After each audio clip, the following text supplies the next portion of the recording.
Fresh and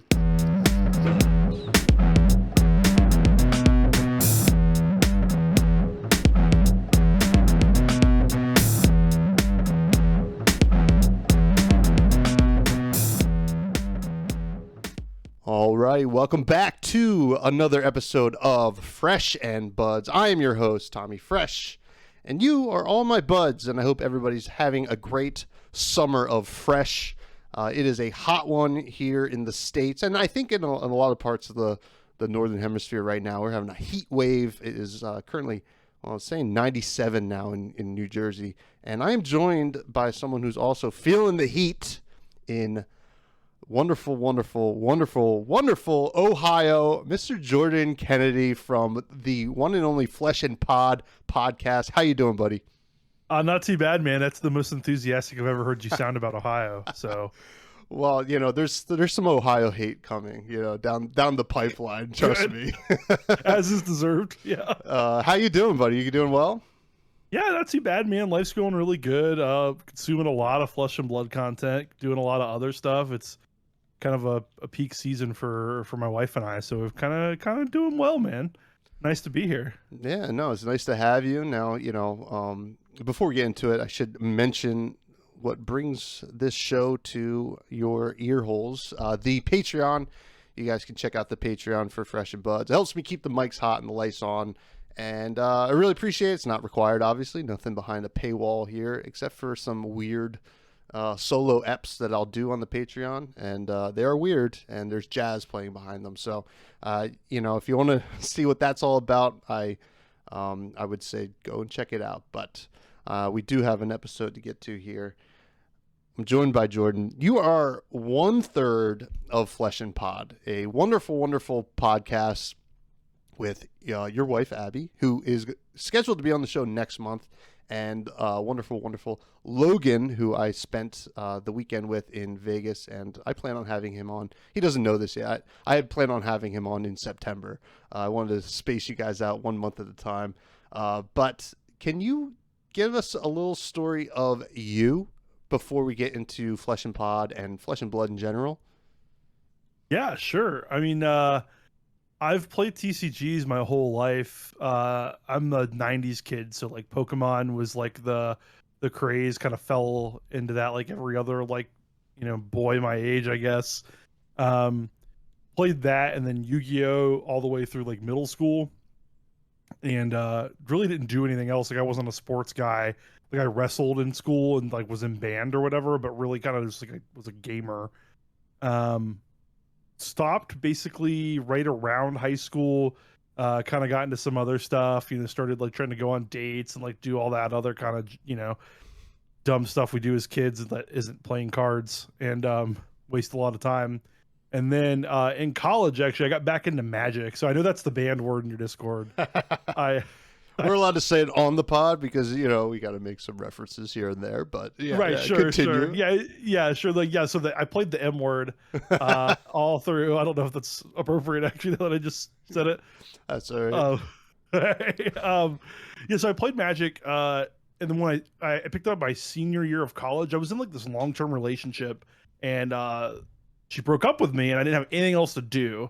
So I started going to a local game store and was like, oh, I played this game in school or whatever. Let's try it out, and got really into it. And that's how I met some of my best friends. And that kind of was the catalyst for like my TCG life, I guess. And was this all in the Ohio area? Yeah. So I've basically lived within 45 minutes of Central Ohio my entire life, college, post-college, all that kind of stuff. Grew up here, all that kind of stuff. So we're fortunate that we have a very competitive TCG scene in the Midwest Rust Belt area. So I've gotten to play with a lot of good players, bump elbows with a lot of like good TCG minds, and that's been really good too, especially coming into like any new game like Flesh and Blood. Yeah. Now, you did mention, before we go into some more TCG stuff, you did mention you were in band. I was also in band. What did you play? So I played euphonium and concert band, and then I played baritone and marching band. Okay. I loved it. It was my favorite part of high school. I learned a lot from it. I would like, if there was like a job that was suited for my skills, I guess, because I guess band director exists as a job. But if there was like a job I would that I would do, I could do, I would definitely go do it. I loved it so much. Yeah, I mean, band was the best. I learned a lot in band myself, and just it's always good to kind of have that kind of creative outlet sometimes. What did Now, you play? I was on the drum line, and I would have guessed, Tommy. I would have guessed. I was on the drum line, yeah, because I'm just like that kind of like meathead, like bang things. No, That's not what I meant, but yeah, I guess. no. I'm painting my own picture of myself, but I was drum major my senior year. Which was kind of cool. But I went to a really small high school, 57 kids I graduated with, and which is very rare in Jersey, actually. But whatever, school zoning, whatever, we got screwed. But I'm not salty about it, no. But I did want to talk about one of your interests that we share is cricket. Now, I remember following you on Twitter before we really got to know each other, and I'm like, oh, this guy from Flesh and Blood keeps tweeting about cricket, and I love cricket. How did and it's rare for U.S. citizens in general to kind of get into cricket. How did that come about? Yeah, so I was over the pandemic. It was being illegally streamed on Twitch, and it was just like in my recommended feed, and I was like, oh, this game is baseball adjacent, and like baseball wasn't being played at the time because the Pandorica and and I'm trying to keep your show's themes alive. They're so good. There's so many good ones. So there wasn't baseball on, and I was watching it, and I was like, oh, this is like as cool as baseball to me. And like when a wicket's taken, it's like super fascinating, and like the crowd. Well, I didn't get hooked in the crowd at the time, but the crowd now is like better than American sports crowds. And kind of just watched a lot of it, and it was great. I couldn't imagine not having it part of my life now because it's such a good sport. I instantly bought a Hotstar subscription because I was like, you know what, like I'm gonna not stop illegally streaming this. And for people that don't know, I guess Hotstar is like an Indian Netflix. And I guess an Indian Hulu is probably more accurate because they like live stream sports and things like that. And so it's really funny because the commercials they would play were like ads for their streaming services show, but like a lot of things in India, half of the commercial was in English and then half of it was in Hindi. And so the setup or the punchline would be in English, and then like the other part of it would be in Hindi. And I was like, no, I need to know what the hell happened. Like, what is the joke? Like, so I'm trying to like phonetically type into Google Translate what the Hindi part was, and like I wasn't even close. So there's so many jokes that I need to know the setup or the punchline to that I'll never know. That's hilarious. I've watched a lot. I guess like with the Willow TV is where I watch a lot of my cricket over the time. And I should recommend cricket to any buds out there that come from a country like the United States that doesn't really watch a ton of cricket. Now, we have some buds out there like some great cricket watching countries like Australia, New Zealand, England, and maybe even some in the West Indies, I wonder. But it is to kind of put it out there. Take baseball, right? And baseball's a great sport, and there's a lot of strategy there, but it feels like there's like these little incremental advantages in cricket that kind of build over a long game. And it reminds me a lot of like a classic constructed Flesh and Blood game. Yes. In a way, because you're like your attack and defense is so crucial. And things leak through almost like these attacks in Flesh and Blood. And it's kind of cool. It's kind of like something I like to almost try to relate to the folks out there. Now, do you have any other non-TCG interests? It's funny when I read your rundown, I was like, man, I'm boring. I don't think so. And so I called my wife. It was like, what do I like to do? We could pause this question. I can ask her when she comes. Hey, what's Jordan's non-TCG? What's Jordan like to do? Yeah.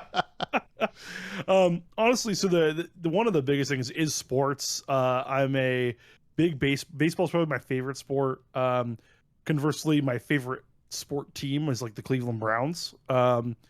Which is a little hard to be a fan right now for a bunch of reasons, but like I like football and baseball a lot, and being in Columbus, I'm in a weird cross market where everybody north of me is a Cleveland fan and everyone south of me is a Cincinnati fan.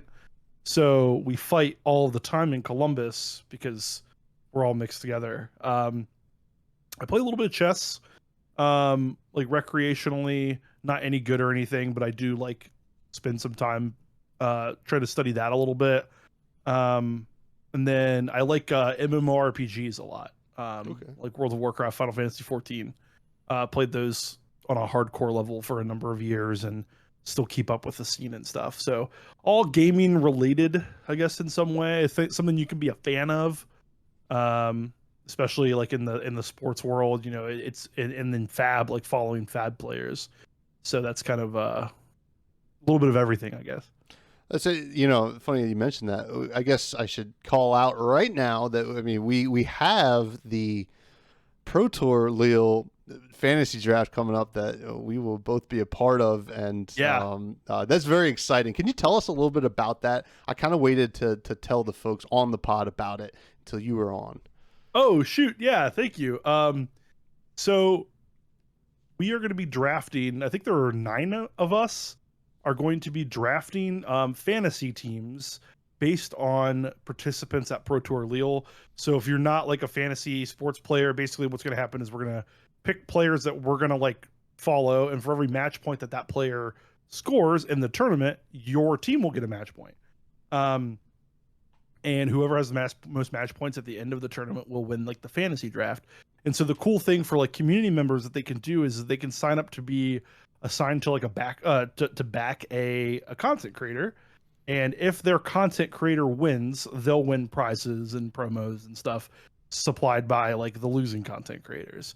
And so it's kind of a fun like twist on like a classic sports thing. It gets people some promos and prizes they wouldn't otherwise have, and it's a fun way to trash talk each other. Yeah, I mean, we have a little Discord chat of all the people participating. It's gotten a little like hot and heavy in there. A little testy, sure. Yeah. Yeah. Now, I mean, I know Logan. He desperately wants to destroy us all. I mean, we all want to destroy each other, but I feel like Logan extra wants to destroy us all. Oh yeah, for sure. Because if Logan wins, you will hear about this 10 years after Flesh and Blood has stopped being a game. So it will be a permanent segment on your podcast where it's like Logan just like it's to boast about winning the Pro Tour Lille fantasy draft. It's like 2034. It's like, Grandpa, that's not how it works anymore. So we talked about Logan, and now Logan gave me a kind of lowdown on how he met you, but what was it for your side of things? I was getting absolutely clowned by one of his buddies at a Magic tournament in Columbus, and they so they're all from Iowa, and they had all traveled for this big invitational tournament. And I mean, I am getting destroyed by this guy, and but because Logan is a chattable guy and all his friends are likewise very chatty up, we're kind of just chatting the whole time about how ridiculous it is I'm getting beat this bad. And we kind of just stayed friends after that, honestly. I think that was really it. Yeah, I just kind of stayed in touch and was like, hey, you're not bad at me on Facebook. And even after I like deleted like every social media but Twitter, I managed to stay in touch with him and like kind of stayed through that. So when we started playing Flesh and Blood, I saw him tweet about it, and I was like, is that the game that I started playing? And so I was like, wait, do you play Fab? And he was like, yeah, do you play Fab? And he was in SCG Cincinnati, or a call in Cincinnati, that was right after I started playing. So we got to meet there and like chat, and then that's where like Flesh and Pod was born. It was like, hey, we both like this game, we both like the sound of our own voice, we should do that. And that's kind of where FAP took off. I do gotta point out that the wonderful thing about Logan is, and you kind of touched on it there, that you have no choice but to be friends with him, because he is going to be, he's gonna chat you up, he's gonna be super friendly, and it's like you don't have a choice. You're my friend now, and I love that about Logan. It's like, just chat. Like I got to spend that whole weekend with him in Vegas, and I was like, oh man, this guy, he's just infectious. Oh my gosh, man! To strangers too, it's crazy. Yeah, like, people off the street, he's just like, hey, this guy's hanging out with us now, and you're like, what? And then that guy's like your best friend all of a sudden. You're like, what the hell? Yeah, I mean, he's so great. Now, I do want to talk about, your other co-host, your wife.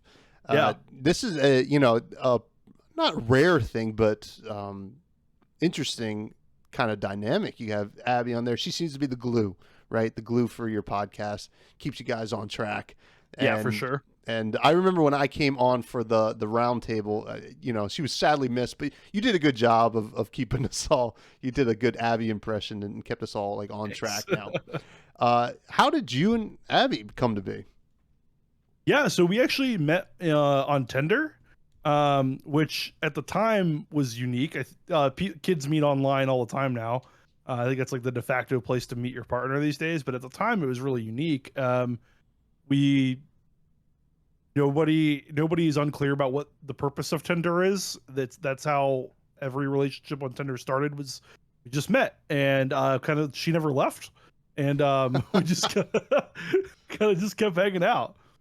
I mean, I've been there, right? They just, hey, don't leave. My lady right now, she just kind of came in the picture and hasn't left, despite many things. Right. The fun fact about Abby, and you have to ask her about this when you have her on next month, is that she was like a complete normie before we met. She was like popular in school and like didn't talk to nerds. Like her brother's into Warhammer, and that's about it. She was like, "What is this?" Yeah, that is pretty nerdy. Yeah, you need like a ruler to play. Like, get the hell out of here. Like you need to be an architect.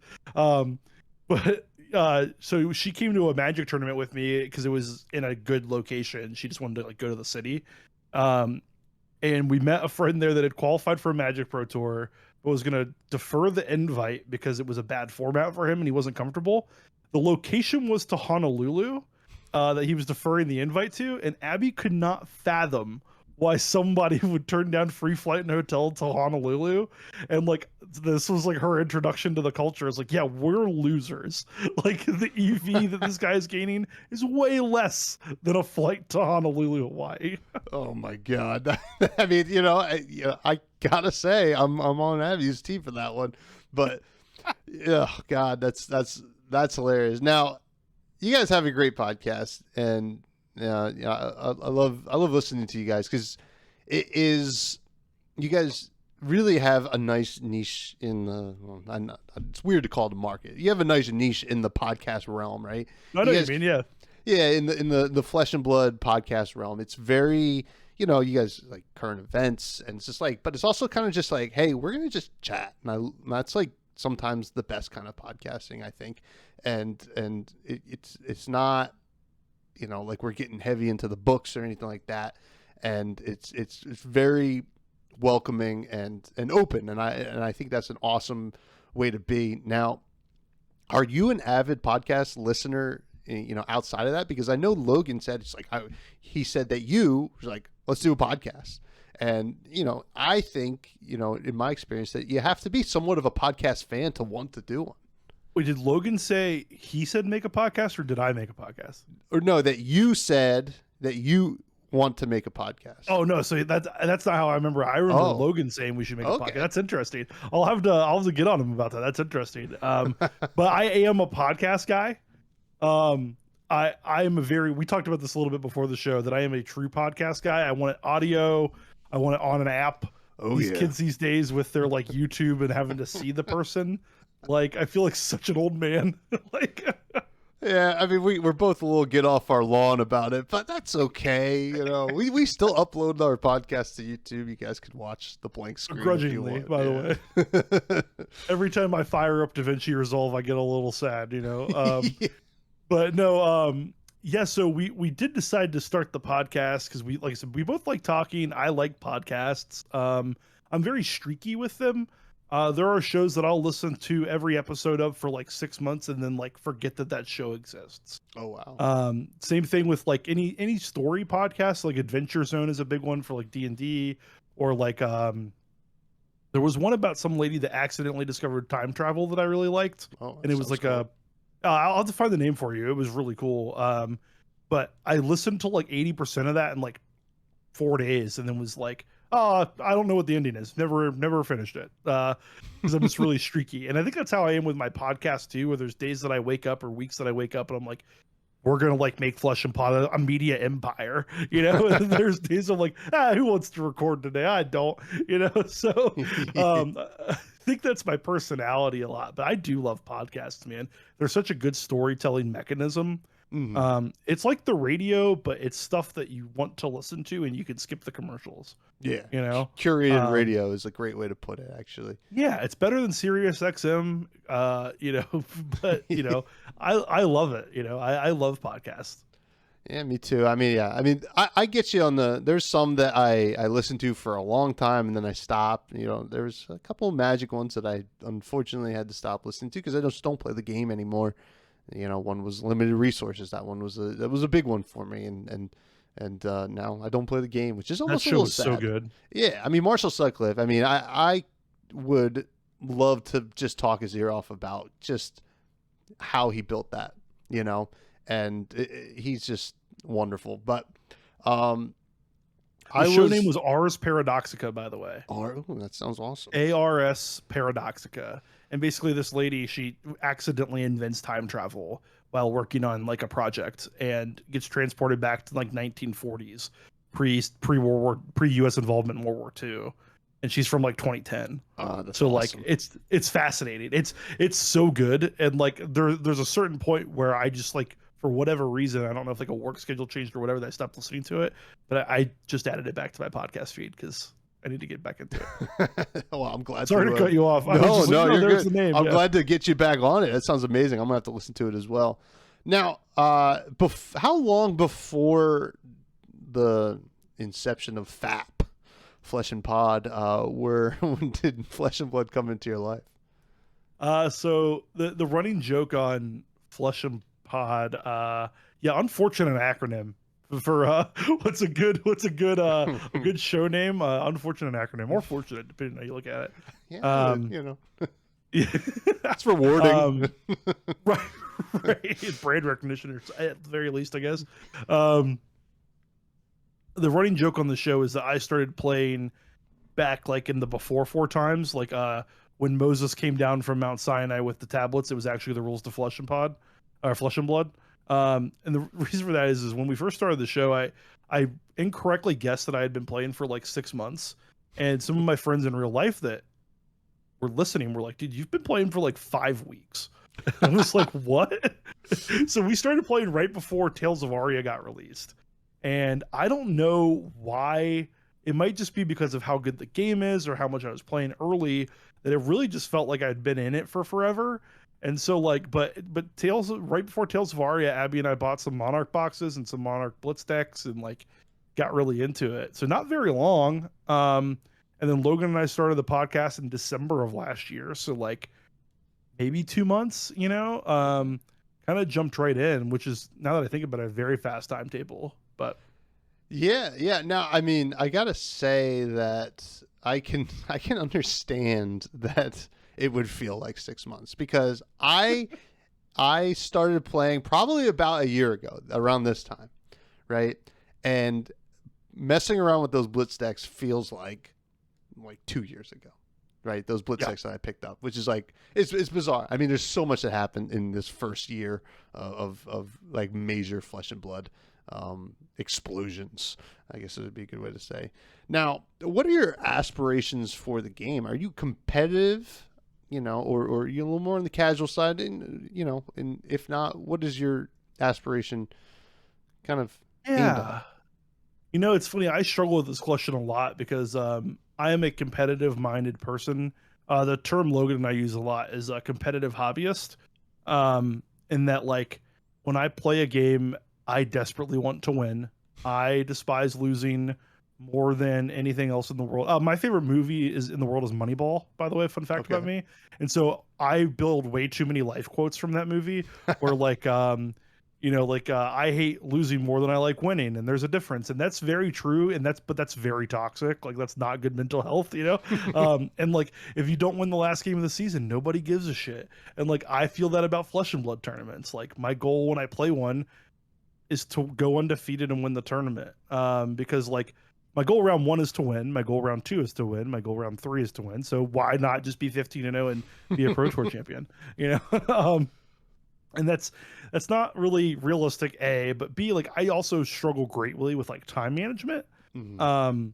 And that like I don't put in the time to test or like focus on the game the way that it needs to be.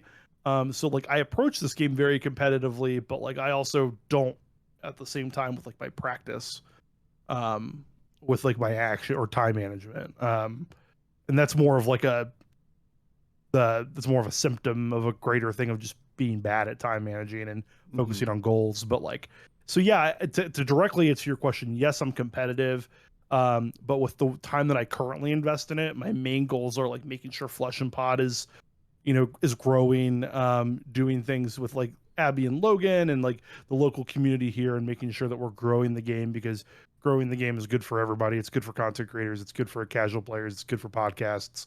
Like it's good just for the world that we have cool, vibrant communities that are safe. Right. So, um, yeah, it's a really long way about your question. No, no, that's a But great answer. it And threw me I'm for a glad. loop when I was reading it earlier. So, Yeah, I mean, this is, I think I'm kind of in a similar way. I understand that kind of like I want to. Who doesn't want to win, right? We want to win, right. but the time management is tough because outside of real life, we are also content creators, like, and content creation is a time consuming thing, and sometimes like if I sometimes I know I have to choose between doing something for the podcast or playing a few games of Flesh and Blood, and sometimes I got to do the podcast because it's more important to me that it gets out there. But that does bring me to like how you think content creators in this game are at this point, right? Because I remember in the early stages of like, or I guess the late 2021, we had a huge boom of content creators. Myself, you guys, a lot of great. Flake came into the scene. We have this great core content creation community. How do you feel about the state of it now in 2022, as the game is like bigger than we probably could have ever imagined when we picked up Monarch? Oh my God, yeah, like that part's so true. Like you and I are both, we're not babies in this space, right? Like so many card games come and go anymore, and I could not have thought that Flesh and Blood was going to be around, because most of the games I picked up were good for maybe 6 months and then they stopped getting supported, and like, sweet. And I kind of thought Flesh and Blood was going to be the same thing. Um, I didn't think Flesh and Pod would still be going. That's for sure. Um, I think we have a lot of good people that care a lot about like the community and growing it. You have guys like Flake that make a very good point when they say like when someone new joins Flesh and Blood and like wants to learn about the game, they don't go to fabtcg.com, right? Mm-mm. They go to their podcast player, they go to YouTube, they type in Flesh and Blood podcast or Flesh and Blood deck lists or whatever, and shows like Fresh and Buds come up, shows like Arsenal Pass, Flesh and Pod, like these all come up. We hear all the time that someone said, "Hey, I typed Flesh and Blood into YouTube, and Flesh and Pod was one of the first things that came up," and like that's awesome, right? Like, so we are like the gateway for a lot of people. Um, my hot take that we talked about briefly before the show, um, is that like I wish though that content creators would like shut up about being content creators. Yeah. Um, and it sucks because I have a lot of friends that are content creators. Like you and I are friends because of the content creation space, and like Yeah. most of the people that I interact with aren't like the problem. But like, it's imagine if you like read a news article about a journalist who was just telling you that it was cool that she was a journalist, and you'd be like, "What the hell am I reading this for? How does this help me?" Like like the journalists learn you should never make yourself the story, and unfortunately, a lot of content creation, not just in Flesh and Blood, by the way, Hmm. this is like the React meta of like the internet now, right? Is Yeah. like the person is the story, not like anything tangible. And maybe that's just like old man yells at cloud, like we talked about, of like Yeah. I just need to get over what people like and deal with it. But I would like to see like content creators like return to like not loving themselves so much about like the work they're doing and just do the work. Hmm. Because when I started doing YouTube videos for StarCraft 2 in college, and I did it for a small subreddit called Cast It, where people could upload their replays, and like people that had aspirations to be like a caster could like post like a YouTube overlay of like them commentating this game. And like 10 people watched your videos, but like it mattered, right? You were doing something tangible for people. And like, so the word content creator in my head is not this like glamorous thing. It's like a guy making a walkthrough for an obscure indie game, you know? And like now it's like, oh, you're a content creator. That's really cool. I want to be one too. And it's like, well, I don't know, man. Like being something for the sake of being something isn't like very exciting to me. Yeah. And so I feel like one of the things a lot of people do is they see a new game and they see it as like an opportunity to like make their name as opposed to like make something for the community. Like to like use their time and effort to better the game or better the community, and they think about how it can benefit themselves. And maybe that's more of like my gripe is like selfishness or whatever. But my hot take tweetable thing is I wish content creators would shut up about being content creators. Yeah, I would say I agree for the most part. I think that it's tough, right? You know, and I guess like something I could use personally for the Fresh and Buds, right? Tommy Fresh. You know, my Twitter account's Fresh and Buds, right? I think about that every time I tweet something. Is this something that is personal to me, or is this something that I want the community to associate with my podcast and what I'm doing and what it's doing for the game? And I think that's kind of like an important thing. And I think that can be blended sometimes. And you know, when you have to, you kind of you toe the line. I think towing the line is very, very tough. Because you do have to be a personality, right? You can't. People want to tune in to Tommy Fresh, right? Like, you can't just be this guy that like mononymously reads your show notes to me and then like expect people to give a shit, right? Like, so that is so hard, right? On how do you be somebody that people want to watch, but also gives them value. And like that, I struggle with that a lot. And like, I'm sure somebody could go into my Twitter feed and like see me like be proud of like where I'm at with like different projects and be like, see, Jordan, you're a hypocrite. I'm like, probably, right? That's why I'm a little nervous about it, you know, about having that take. I think it does change a little bit because, you know, you look at your Twitter feed, it is your personal account. This, True. You know, I'm using the podcast Twitter feed as kind of like an example, but you know, because I don't have like a Tommy Fresh. You don't? Okay, I never knew if you did or not. Okay, I have like a personal one that I don't even use anymore since I started Fresh and Buds, but like because I'm just interested in whatever's going in Flesh and Blood. Now, like I think, you know. Yeah, it's so hard to like figure out how to be a personality that people want to tune into, but also not make it all about yourself, I think, because this is, in the end of the day, this is a Flesh and Blood podcast. You know, that's the reason we're here is we love this game. And right. I think sometimes I can get convoluted. So I agree with what you're saying. And, you know, and I want the buds out there to know, if you're a content creator, Jordan's going to kill you. No. No, I'm kidding. Well, so you're right, because there are so many cool people that play this games, which is why like shows like yours are like super valuable. Because like I want to know about Sin, right? I want to know about like I'm excited for people to get to know Abby a little bit when like she's on here next month, right? Like those are really valuable conversations to have. And fortunately, I do think Flesh and Blood is actually much better off than like a lot of other communities with like, you know, like about the personality being the content, you know. But no, yeah, if you're a content creator, I will find you and end it. So I am so scared. No, yeah, no, yeah, I agree 100%. Me and Jordan will be hunting as a duo for content creators. You better watch out. Now, this brings me to one of my favorite parts of the podcast, the Fresh Faves. This is where I ask you about a few of your favorites in Flesh and Blood, and you answer them however you choose, and we're going to do it right now. First, who is your favorite hero? Oh, man, Bravo star of the show. Really? Hit me. Yeah, cancel me. Oh, my God. What the? Yeah. Oh, right, podcast's over. Oh. I loved playing that hero. I had so much fun with it. Like, double juicing an Oakenold is, like, better than sex. I don't care. It just is. I mean, okay, this is a safe zone, and you are entitled to that opinion. You know, I get it. I get it. When you feel that lightning, you know, and you're feeling that power, I can Oh my understand God, why yeah. someone would like it. You know, It's nice wow. to know that no matter what your opponent does, it does not matter. Like, Oh my god, you yeah. can leave. Like, hey, sir, you can leave. I don't need you for this. I can't wait for when the Living Legend format comes out and you're like Oh my jamming, God. bro.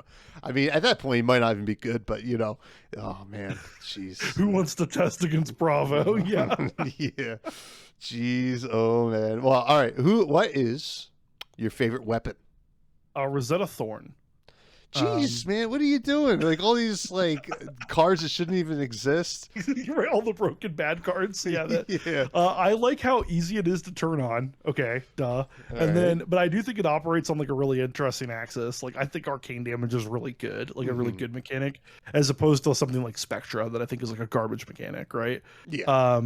Like, Agreed. but arcane I think operates on a very interesting axis, and like Rosetta Thorn is like the epitome of that. Maybe Nebula Blade. Is Nebula Blade the one that like, or Mystic Scythe? What's the one that attacks you for like pings you for one when it attacks? I think it's that's Mystic Scythe. The Dread Scythe. Dread Scythe.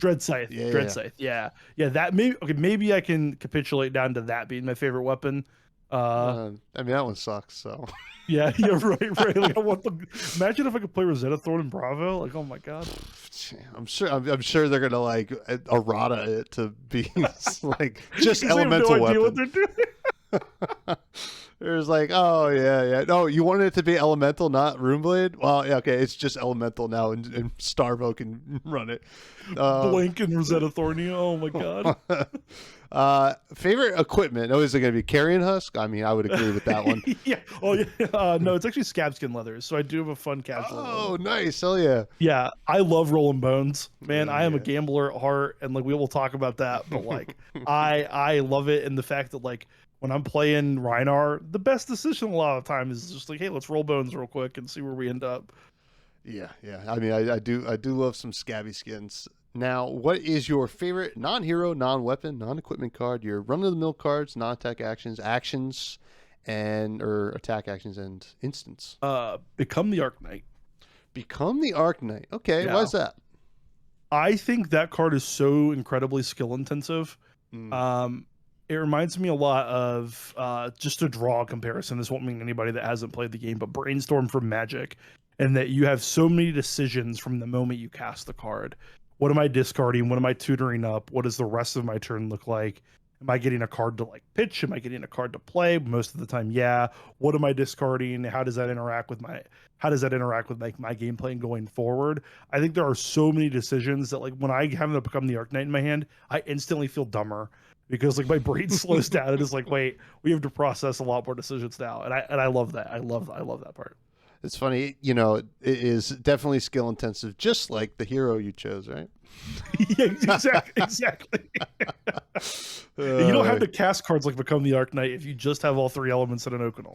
Yeah. Like, Yeah, I mean, you are correct. That is for sure. Now, that was a fresh faves. Thank you so much, Jordan, for participating. We're going to get to some listener questions. Are you ready for them? yeah, let's go. First one comes from a nice little Canadian named Matt DeMarco, aka Flake, who asks, "What is the most sure thing bet you've made that you've ultimately lost?" Oh man, so I love gambling, but I don't bet on like traditional things that make sense.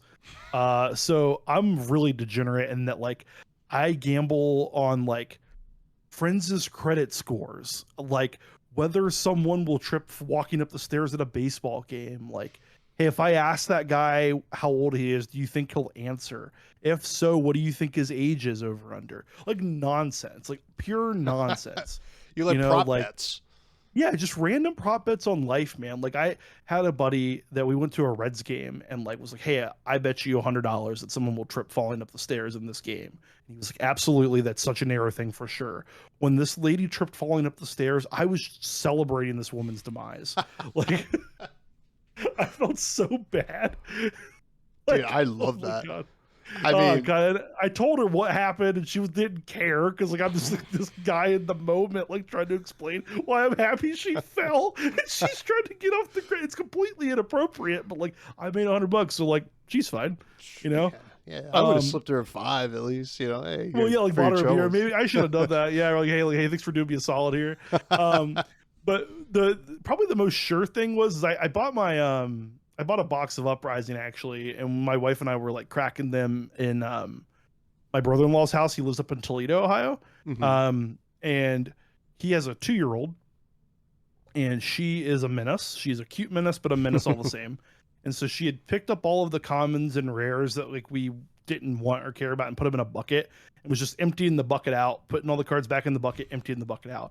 So I call Logan and I say, hey, I bet you $5 that this kid empties this bucket 3 more times. And he's like, I'll take the under at 2.5 times. And I was like, all right, deal. Because of course this child has done it 10 times. She's going to do it 10 more. No, she stopped. She did it one more time and then stopped. It was just like done. She was like, all right, all done. I was like, you don't want to play anymore? You don't want to just like, you know, so this is the kind of things I bet on. That is probably the most sure thing that I've ever lost though, was this child just like making a mess and then stopping making a mess when it cost her uncle money. So Now, I mean, that is hilarious because that shows the absolute like RNG of children, right? Just just like, well, you know, whatever, scab skins like every single day, you know, it's like, yeah, I'm actually done playing with the cards, Uncle Jordan. Like, you sure? Because like, you can keep playing with them, like, you know. Pop the gambler's gloves, damn it, you know. Next one comes from Greg Darth Prentice, who this one has some explaining to do. He said, who hurt you as a young child that led you to dislike mac and cheese on pizza? Now, I guess the back story to this was, I guess Dagan had a picture of a mac and cheese pizza, and on your Discord, Abby said that that's an abomination unto God or something like that, and those were your words. Yes. Now, I will preface this question where I am going to lean towards agreeing with you. Why? Okay. Why do you dislike mac and cheese on pizza? So I don't know. Have you ever heard of a place called CC's Pizza? Mm-hmm. You guys have one of those? Okay. Yeah. If for people that don't know, they're like a buffet pizza place, and they're terrible. And as a kid, my dad and I traveled somewhere. I say as a kid, I was probably like 18 or 19. Traveled somewhere, and yeah, like I'm an adult at this point. I'm responsible for my actions in the story. We traveled somewhere and we ate at a CC's because we were familiar with it, and like they had like a mac and cheese pizza, and I ate it, and like then we were violently ill for the next like 2 weeks. Both of us, food poisoning, so sick, out of commission, like could not handle, like we got sick on the plane on the way back, and we're just miserable the rest of the time. And so ever since then, I don't eat at CC's anymore, even if they're even still in existence. I've seen or them. B, like eat like weird pizza that isn't just like good pie, you know? Like I'm all about exploring with food. I love pineapple on pizza. I like different stuff on my pizzas, but man, this was an abomination. This mac and cheese pizza. Well, I will say that my answer for this is not. I did not get violently ill having mac and cheese pizza. However, I think it's just a little bit too much. I think mac and cheese is either amazing or like not good. I think that, definitely. Yeah, the ceiling is very high, but it is also very, very low. And yeah, I'm also very traditional when it comes to pizza, but I do like some funky stuff on there. No pineapple though, I will say that. That's fair. I can respect that. No, so Dagan was advocating for corn as well, and that's just straight to jail. Straight to jail. Where's Dagan from? Iowa. So that's all they have out there, actually. Yeah. Yep. I don't know what's going on out there. Somehow important in elections, and that's it. And and why we keep giving them that importance is beyond me. They choose wrong a lot. Yeah. Now, next comes from No Dice, who I do believe came over from your guys' Discord, and right on. He came in. He was hanging out in the Buds chat, the Discord. These are all coming from the Discord. If anybody ever wants to join, it's free. There's no paywall. You can hop in. It's in the show notes. Now he asks, if you had to play a hero without knowing what they did, so I guess like kind of looking at them like aesthetically, kind of maybe knowing what class they are, and this is like before you even play the game, which would it be and why? So I can answer pretty honestly that Oldhim was very early a hero that I was drawn to because of the aesthetic. This big tanky dude, Father Winter type of deal. I'm also into like the aesthetics of Kano and Viserai, and that like I play a spellcaster in Dungeons and Dragons is like my favorite class. And then like Viserai is like the dark spellcaster. And then like the internet weirdo part of me picked Dash because like Dash is kind of cute and like I fuck with Dash. So Hey, listen, that's a fair answer. I probably agree with you on Oldhim though, because I remember when Oldhim's art got spoiled, I was like, what? Like I was like, that's got to be like some kind of like control. Like we don't even know what Ice is gonna do at this point. I think, yeah. Also, Fi, for whatever reason. I talk a lot of smack on Fi, but like I saw Fi and I was like, Fire Ninja? That's pretty cool. Pretty sick. And I think Leviah would have always kind of tickled my fancy. It's the tentacles, but just like the kind of brutal hardcoreness of her. It's just kind of I do enjoy that you don't really get from like Chain. I feel like Chain is like super like emo goth whatever. And then you look at Leviah, like that's like badass. Like this is really cool. Yeah, Chain is like the guy that'll try to tell you about some obscure emo band that you don't really care about, where like Leviah is like, yeah, like she's just ready to go, Yes. like she's just ready to fight whoever. Like you have to worry about like your cat around her, like, but like in a good way. Yeah, I don't know. Yeah. It's not like a good way to worry about like Leviah, but yeah, no, but I 100% agree. Now, the Swiss prophet himself, Capolo, is hopping in here to ask, how have you been liking, and I guess this is for both of us, but how have you been liking Uprising for draft and CC so far? How would you rank Uprising draft in respect to other draft formats? I'll defer to you on the CC. I've tested very little CC, just because most of the Road to Nationals that were around here were draft. So I really haven't had like the inclination to, but the draft is fine. It's definitely worse than Welcome to Wraith, in my opinion. But like, and I didn't draft a ton of Arcane Rising, and I've only done Monarch Sealed. So I guess I'm comparing this against Welcome to Wraith, Tales, and itself. I think it's better than Tales. There's no like Briar that's like the de facto best deck, Being worse than WTR isn't a bad thing. WTR might be the best draft I've ever done in any game, including like Magic. I think WTR draft is that good. But I think the draft of this is very fine. Yeah. What about you? Where you at on it? Do you guys get to do a lot of drafts up there?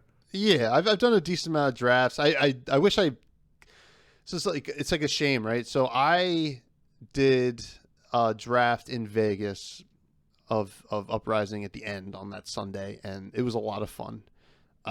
And I mean, we were also still all hype on the set. We were getting to play it, and every draft I've done since has not been 8 players.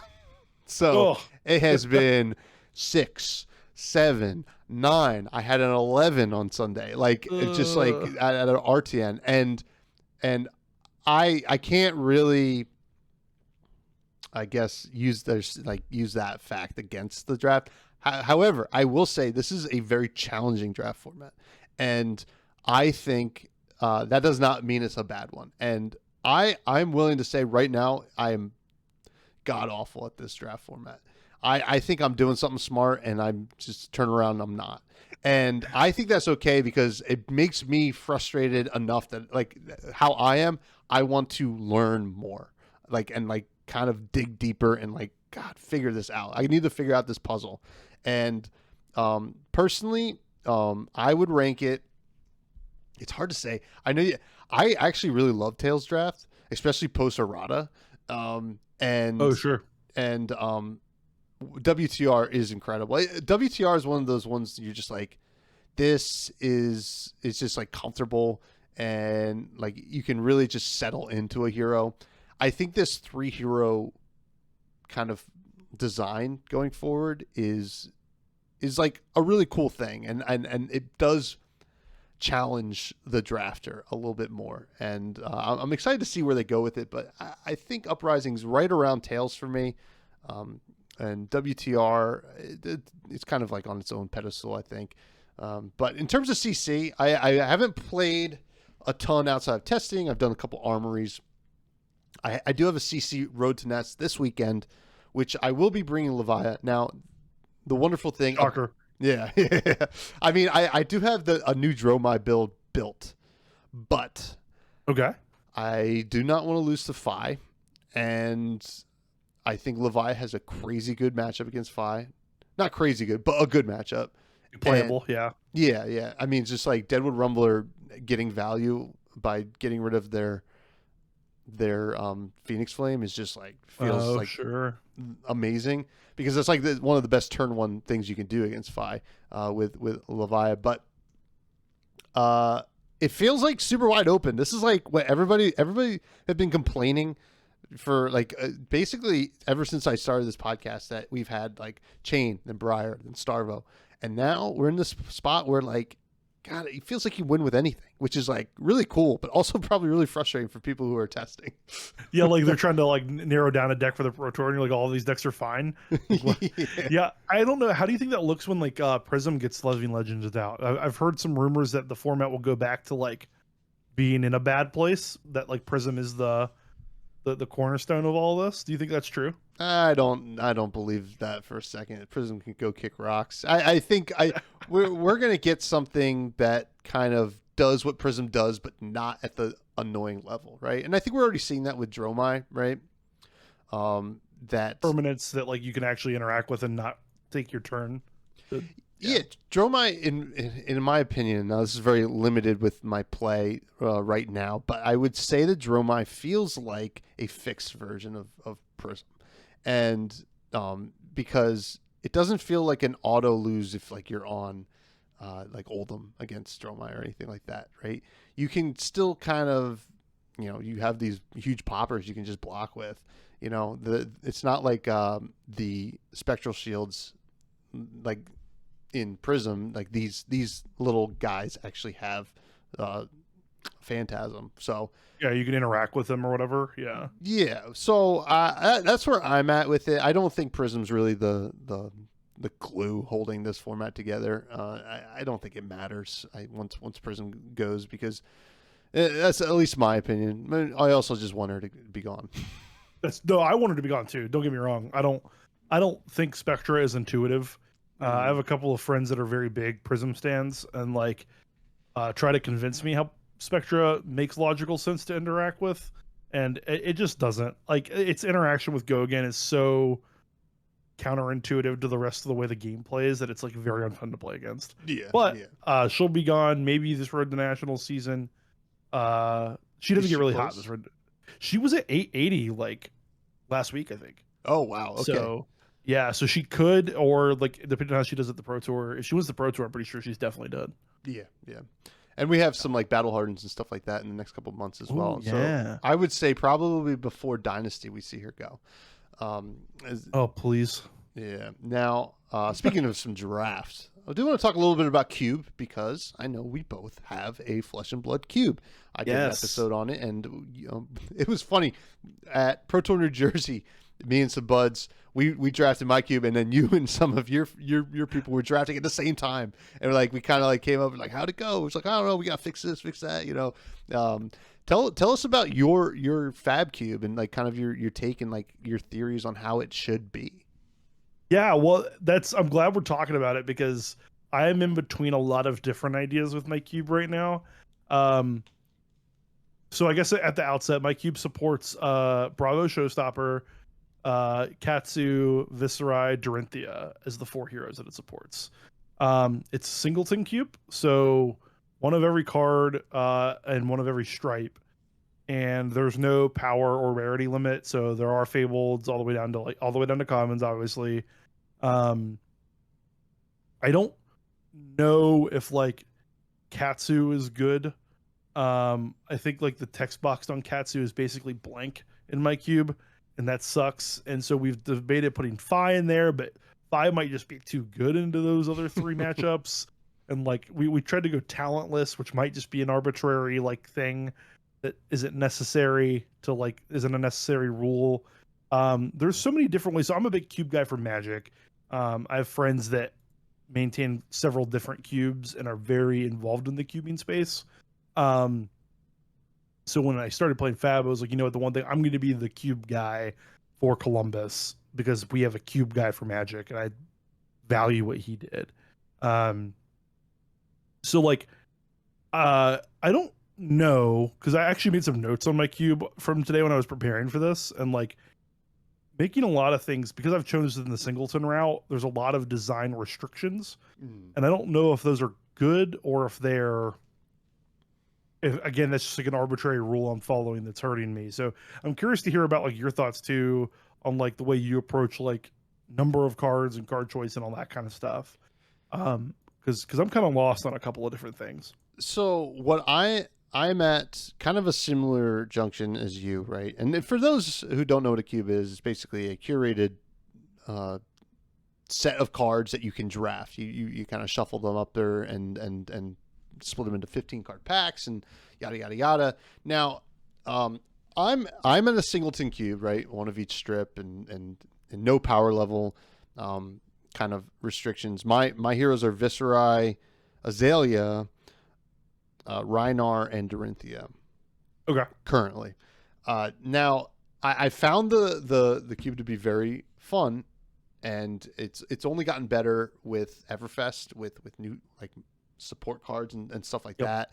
It felt good to actually have to cut stuff out and make room for better stuff. How many cards do you run in your cube? The 360? Yeah, the exact however, yeah, 360.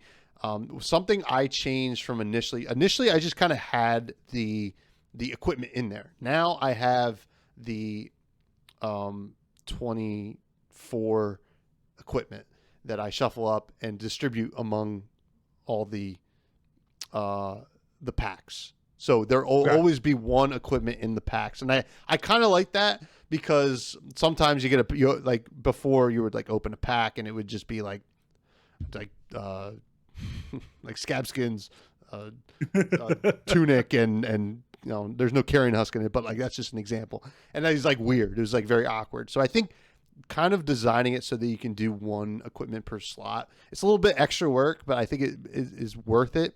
Now, something I've been thinking about ever since Uprising came out, that we have two 3-hero sets that I thought both drafted pretty well.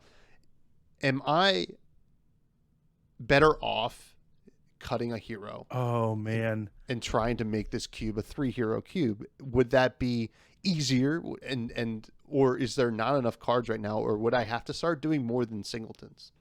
What do you think about that? Man, that's a good question. Wow. So I'm currently, to give context to my answer, I'm currently sitting at 451 cards. Oh wow. And I'm struggling with so like there are 90 cards not in an 8-person draft, and I don't think that's good. Mm-hmm. I also just like I wish there was a good cube management tool for Flesh and Blood. That would help me out a lot. Actually, one of the things that I would like to see somebody develop, because I don't have the skills to do that. I would pay somebody probably at this point is to make a cube development tool. But man, the idea of cutting a whole class and going into 3, and you're not married to it, right? If you do it and it sucks, like you can always have the other thing back in. I like that a lot, and that would clear up. So I would cut Katsu like right now, and that would clear up 64 cards from me. So that's a lot of the way there. Man, I like that a lot actually. Like why not at least try it? Yeah. Now, something else that I've been thinking, because you mentioned staying away from talents.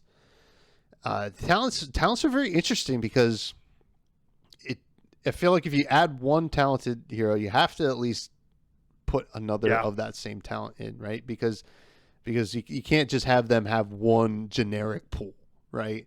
And but then I'm looking at Uprising. I'm like, how do they like, you know, it's working to the point where Icelander is getting like decks that can come out of that draft. So I try to look at existing draft formats when I look at my own cube, and that's another reason I did singleton, because I think that should be part of drafting and limited. Them's the breaks if you have to draft some yellows. Right, you have to right. deal with Completely it. agree. Yeah. So what do you think about talents? So yeah, the reason I didn't include them originally is much because of the same reason you did. I said, well, if I include one hero and don't include any other, it's very obvious what every talented card goes to. Mm-hmm. It feels like I mean, and maybe you could put them under that hero in your like spreadsheet and count that as like that class's card. Um, but I don't want to be in a position where like somebody new to the cube maybe doesn't get a rundown and they draft this like the shadow card, and I don't know. Maybe that's not a realistic scenario because they're going to know what heroes are supported going in. Um, I I think we're close enough to where we almost one or two more sets, and we could have just like elemental cubes. Like you could do like an Earth cube where Mm-hmm. every Earth hero's in, or like an Ice cube where every Ice hero's in, and like that could be really fun to do it on its own. Uh, like man, I really, man, I'm glad we talked about this because I don't have anybody else to talk to about this. So I struggle because my cube guy for Magic doesn't play Flesh and Blood, so he has no idea. When I ask him for help, he's like, "Dude, I'm no help to you." So I think one of the traps that we'll run into if we follow, like, if we study how Fab does theirs, is that they seed their packs very like precisely. Yeah. Like, every pack, like you do, has an equipment, but there's always a generic and always an ice card in every pack, I think. Mm-hmm. Or there's always an elemental or an ice card in like the first 4 cards. And there's always a draconic. And so I'm not going to do that for mine. Like I just like it takes way too much time, and B, like I like you said, the kind of the chaos of draft, and that like sometimes you have to play bad card. So I'm a little nervous about following their lead with respect to that, Yeah. but I think you might be right that we're on to a place where you could have talented heroes in your cube. Maybe go 4 talented heroes that each overlap on a different hero. But I don't know.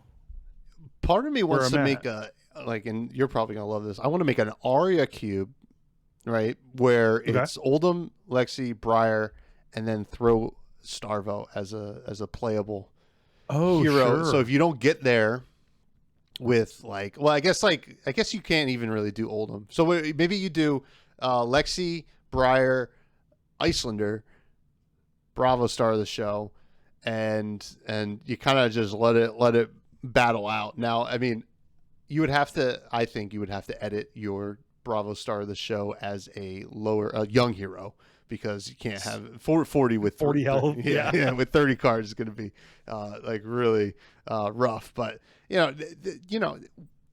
are just some like takes and theories. And do you have any idea of what would help support cubes, like what they could print that would support cubes in the future?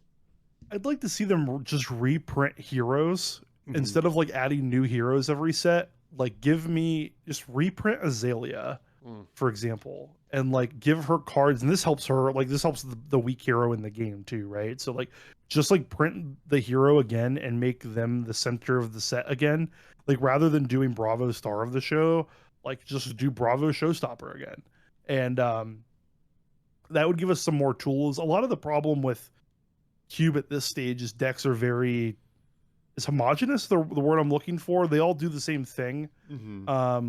Like in Classic Constructed, there are shades of differences between ways you can build heroes, but not full on like completely different ways you build your hero, right? So I would like to see different ways that, like, when you sit down across from Prism has versatility. They can be either heralds or auras, right? I would like to see that for other heroes too. And that would, I think, help increase cube diversity. So when somebody sits down to draft the deck, they can go, oh, can I draft Viserai A or Viserai B? And be like, hey, you can actually draft both. And like, maybe your deck won't be perfect, and maybe you'll screw the other Viserai player if you both pick Viserai B. But that's the fun part about draft, right? So I think that would be really cool. One thing that I'm thinking about doing that you've made me think about the equipment is doing an equipment draft in between each pack. That'd be cool. So like take all the equipment out, you draft pack 1, and then pack 1A, everybody face up on the table is every piece of equipment, and starting somewhere randomly determined, people will go in clockwise, pick a piece of equipment. In between pack 2 and pack 3, you pick a piece of equipment.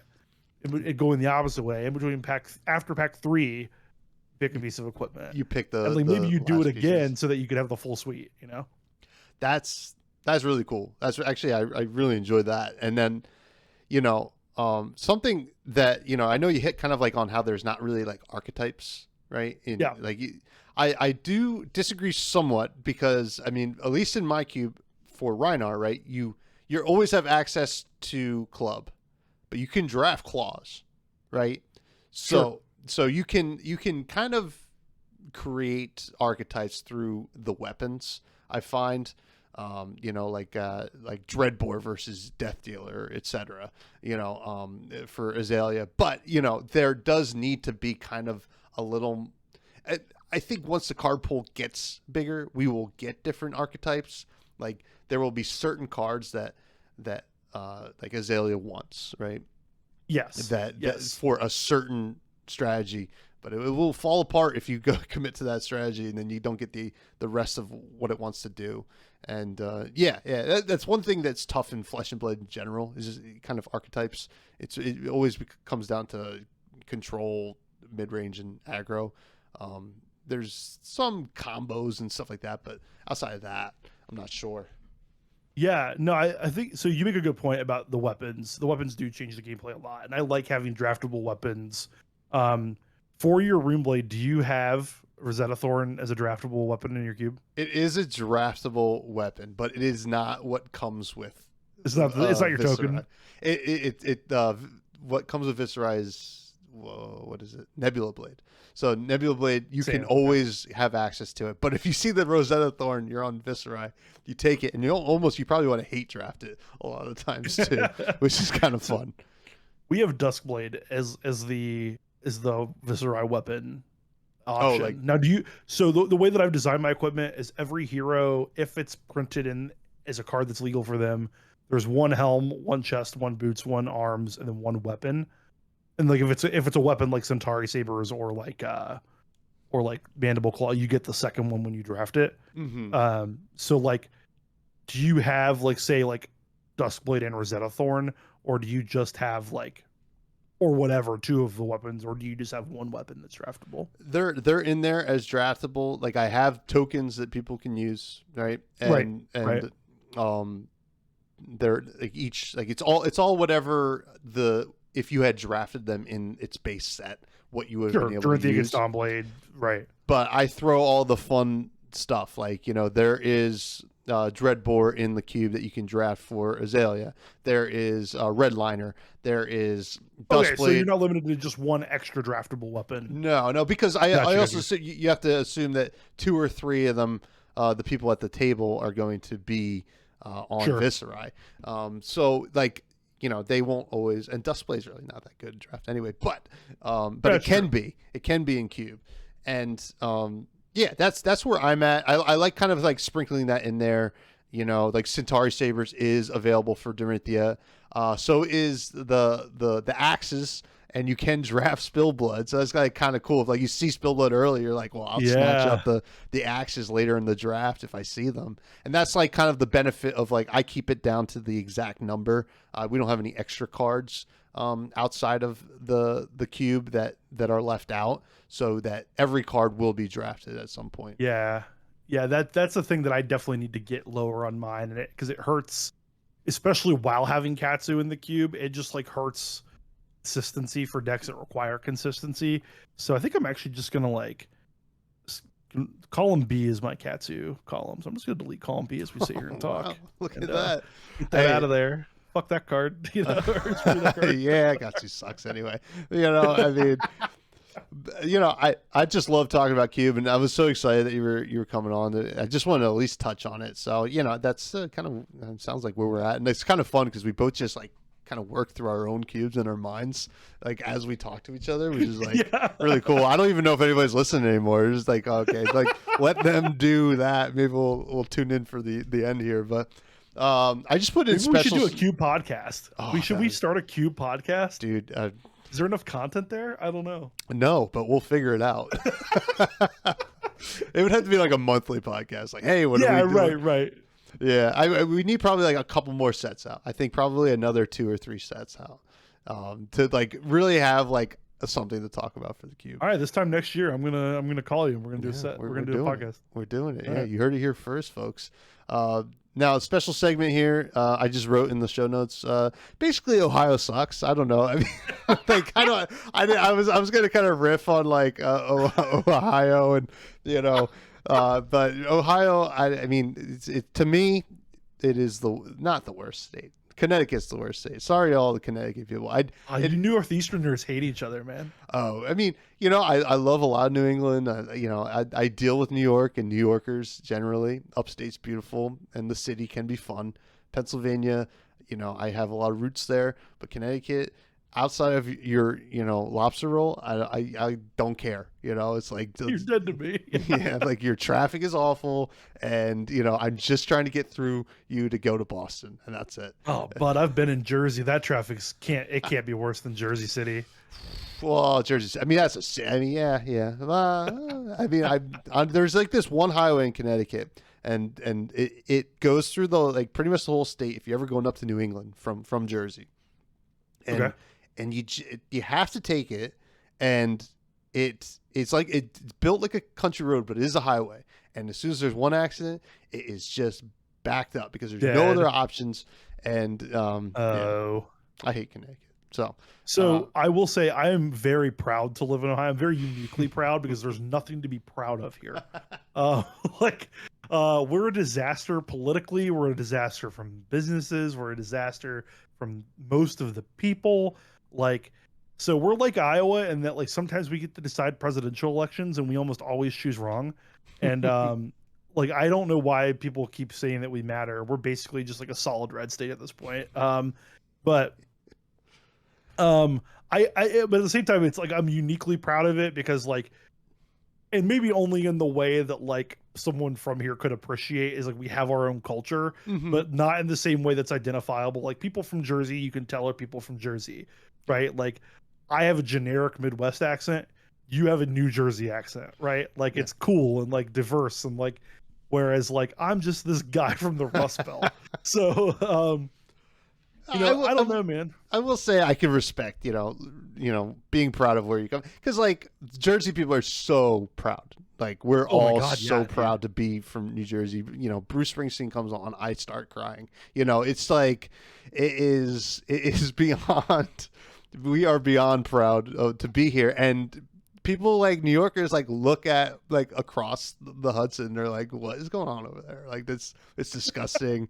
I'm like, well, our housing prices were lower than yours, but not anymore because you're all moving here. But I just wish New Yorkers would stay over there. The city's fun. I love New York. But I understand being proud of where you're from, regardless. Right. Don't take the hits where we have them. And Ohio, I get it. I could see being proud of being from Ohio. However, I cannot see being proud of coming from Connecticut. So, that's where we'll leave that. I do want to thank you for coming on, Jordan. This was a blast. I had a great time. Love chatting with you. You're good people, and we're all, I think we're kindred spirits, and that's what being a bud is all about. And that's why you're on this podcast. You bring the big buds energy, and that's what matters. Now, I want you to please plug all of your things, and Yeah, no. So, like we've talked about a lot, I'm Jordan. I'm part of Flush and Pod. We are on everywhere podcasts are available, including YouTube, because the Zoomers make us put it on YouTube. And but anywhere, Apple, Spotify, any of your weird podcast apps, you can get them on there. I do that with my friend Logan and my wife Abby. You can find me personally on Twitter at IamJorman. That's IamJorman. That was my original AIM screen name when I was 10, and it's been here ever since. So find me on there. I tweet a lot about sports. I tweet a lot about the stuff we've talked about today, Flesh and Blood, Ohio politics, which are a literal disaster. So if you wanna partake in the doom with me, you can come on over to Twitter. Flush and Pod also has a Discord where people are hanging out and vibing. It is a very similar vibe to the Fresh and Buds Discord. So if you just like hanging out with buds, which you do because you listen to this show, I hope you come in. I hope you come and check us out and hang out with us too. But even if you don't, like, that's dope because you like Tommy, so you're a dope person anyway. So, but thanks for having me on, man. I had a lot of fun. Chatting Cube is the greatest joy in my life, probably. So I know. we're gonna have to do that again, dude. I mean, I'm serious about the Cube podcast. We're gonna make that happen. I can't wait. Now, plug my stuff. Fresh and Buds, you're listening now, but give it a rate on like iTunes or Spotify or whatever, and like it on YouTube if you're listening there. It helps us be easy to find. And please go over and listen to Flesh and Pod. They're just like the best people over there. And and you can join the Discord, the Buds. It's all in my link tree, Twitter, Fresh Buds Pod. You can email the show at freshbudspod@gmail.com. Nobody's ever actually emailed me. So someone I think now is going to be the first person to email me on that email. Now, I always like to end the show talking a little bit about food. I need you to tell me what the hell Skyline Chili is. dude. It's so good. If you come to SCG Columbus, I'll buy you a 3-way. Oh God. Yeah. Oh yeah. And for lunch, we're gonna have something else. Yeah. No, that's the unfortunately dumb joke about that place is like the 3-way is like the base item that you get. It's like the chili, the noodles, and then the cheese. But like when you're 16, it's hilarious to be like, God forbid. I apologize to any fast food worker that served me when I was 16 and ate at that restaurant. But no, it's really good actually. There's a very hot divide. Once you get Columbus and up, there's a hot divide. So okay. People either love it or hate it. If you go further south than Columbus, it's basically God's nectar. But regional people can differ. But if you come to Columbus, I'll buy you a 3-way, and you can decide for yourself. Well, I like the sound of that. I'm looking forward to it, my friend. Now, that was the show, and everybody have a good week.